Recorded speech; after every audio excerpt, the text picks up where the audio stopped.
Cannabis quick hits. I think it won't be that plastic between the two. I have something interesting I could add to that. Yeah, go ahead. Which is it's not definitive by any level, right? But when him and I traded, right? He runs a pretty simple organic setup these days, right? Yeah. And it's most of his blooms are geared towards seed making, which is obviously different, right? Yeah. But we obviously veg different. We were having a convo last week, I think, and we were talking about different methods. And I do something right now that some people call synganic, right? Mm-hmm. Which is that, especially in my mom's or whatever, and I've been traveling and stuff, it's been easier for me to blend some organic and some salt together. Yeah. And use that to grow my plants, right? Heresy. Heresy. I know. I mean, for you, it's probably that I used anything organic. Get so much hate mail. Yeah. Organic shit. You're like, oh my God, give me the salt. Salt life, bro. But so I grew a blend of salt and organic amendments and stuff like that inside, right? And yeah. So I traded him some stuff, and he hit me up, and he was like, man. And I was like, what? And he's like, your plants smell way stronger in veg than mine do. Yep. That's cool. Which I found was pretty interesting. Yeah. That's and we started chatting about what we were feeding him, Mm-hmm. And when he was growing flower for market, right, he used to do all these different, he used to do all these teas and all these amendments and all these extra special things all the time to get it just exactly perfect. And now he's got a decent amount of stuff going on. So he's like, he tries to keep it simple. Yeah. And he grows really nice weed, but it's like he's vegging organically with a lot of dry amendments. And I'm using some of that and then some salt. And he straight up was like, every plant you gave me is more pungent in my mom room than my own shit. Mm-hmm. In veg.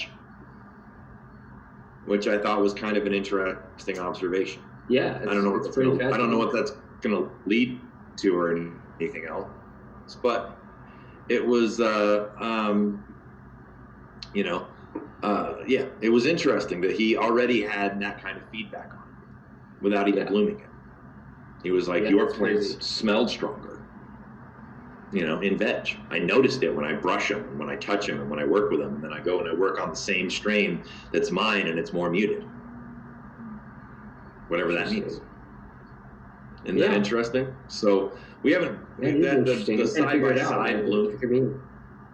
Well, I mean, what I think it means, personally, is that the plant wants what it wants, right? Mm-hmm. And if you give the plant everything that it wants as far as food, right? Mm-hmm. Then it's able to do all the various processes it wants to do and reach its potential. Yep. And I think a lot of times with organic, especially indoor organic, you're not actually giving the plant everything that it wants all the time. Yeah. It's because it's like, I kind of look at it, this might be blasphemy for people or whatever, but I kind of look at it like organic gives the plant a lot of things that it likes, but sometimes it struggles to give the plant exactly what it needs. Yeah. Because when you give a plant really, really high quality, and I don't mean Athena or anything like that, but like something like Canna or Cutting Edge or somebody that's actually decent, if you give them really high quality salts, the plant has to do nothing but absorb those. And it's a lie that people talk about where if you use any salt at all, you'll kill all of your beneficials. Yeah. People don't know this, but some people don't know this, but the plant absorbs salt through its roots.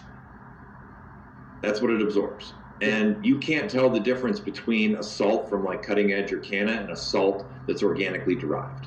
Oh my God, you're going to make so many people so upset. It is true. It's true. One's superior. I'm not saying that one's superior to the other because no, but it is true. What I'm saying is that like when you bathe a plant in nutrient that has salts in it, it's almost like an IV. The plant has to do nothing. It can just, as long as the pH and the temperature is right, it can just absorb that food right up into it. Where in organics,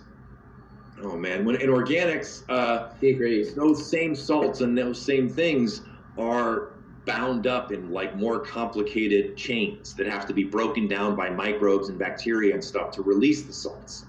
Yeah. Doesn't mean that organic's not going to do other stuff like enzymes and you know, a whole like soil food web and, you know, mycelium and different things that like, so there's all this complexity to it, but essentially it's really, really, really hard to get a perfect organic mix indoors in pots, especially small pots. Yeah. Much easier to do in beds. It's much easier to do in large amounts of soil than small.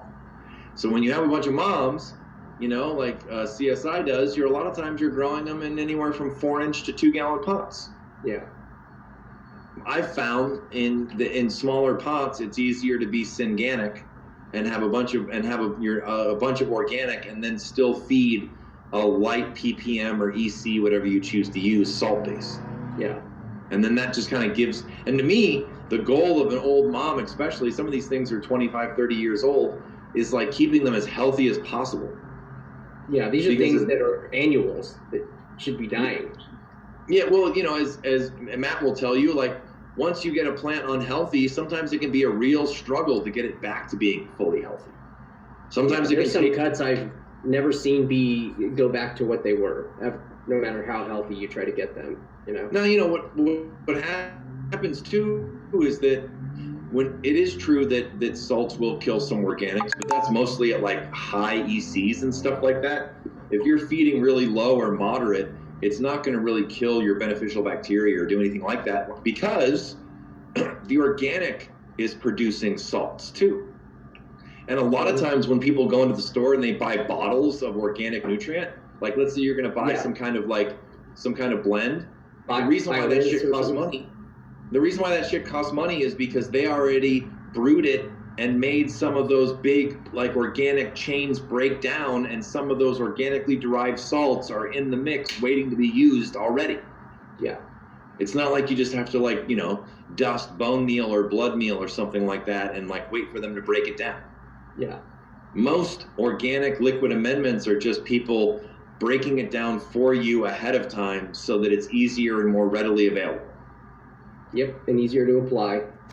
You know, but some stuff you put in your soil, it might take 2-3 months to even break down. Yeah. And what rate does it break down? And what if your plant wants more of it than you have to offer? I'm not trying to get off on some kind of nutrition tangent, but I will say, and this can tie into sour diesel, that I'll tell you a funny story from my friend John who runs Cutting Edge.